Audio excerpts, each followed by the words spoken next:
Professor doctor Yunus সাহেবের নেতৃত্বাধীন অন্তর্বর্তীকালীন সরকারকে এখনো পর্যন্ত আমরা সহযোগিতা দিয়ে যাচ্ছি এবং আগামী দিনেও আমাদের সহযোগিতা করে যাওয়ার ইচ্ছা আমাদের আছে, কিন্তু সেই ইচ্ছাটা সরকারেরও থাকতে হবে।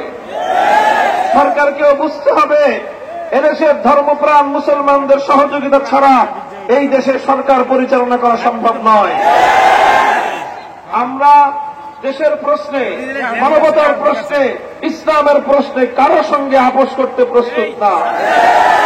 যদি ইসলাম বিরোধী এজেন্ডা হিন্দুত্ববাদীদের পক্ষ থেকে চাপিয়ে দেওয়ার চেষ্টা করা হয়, সেটাকেও আমরা প্রতিহত করতে প্রস্তুত।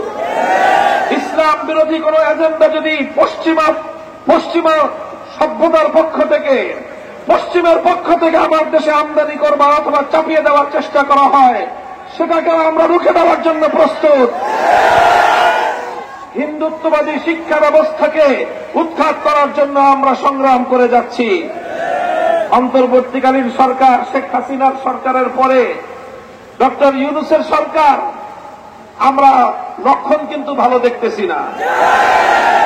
আমরা এখন খুব ঠান্ডা মাথায় স্বাভাবিক ভাষায় আমরা কথা বলতেছি, আমাদের কথাগুলো বুঝবার চেষ্টা করেন।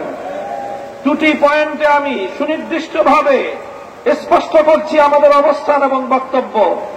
শিক্ষা ব্যবস্থা, এটা আমাদের অত্যন্ত গুরুত্বপূর্ণ, প্রায়োরিটির ভিত্তিতে প্রাধান্যযোগ্য একটি ইস্যু।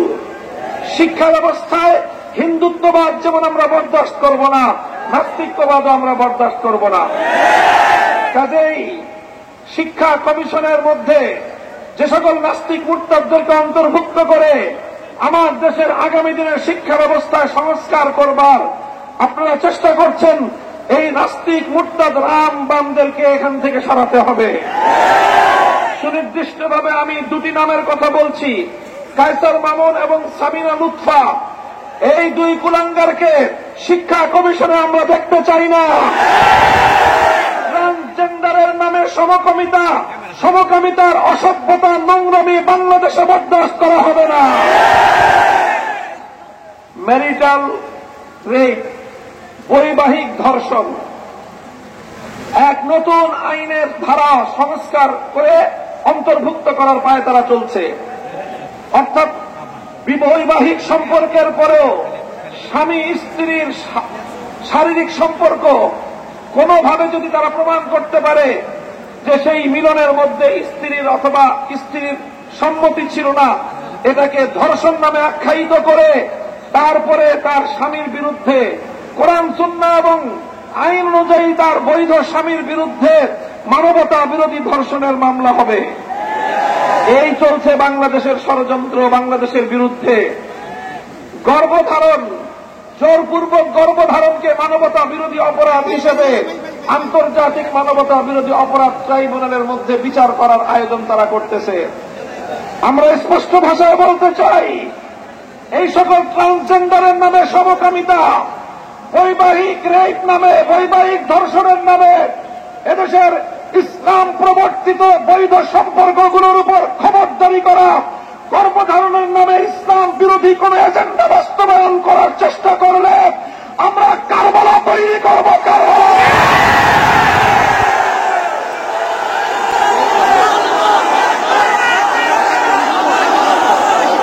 স্পষ্ট আমাদের বক্তব্য, শিক্ষা কমিশনে ইসলামী শিক্ষাবিদ আলেমদেরকে অন্তর্ভুক্ত করতে হবে।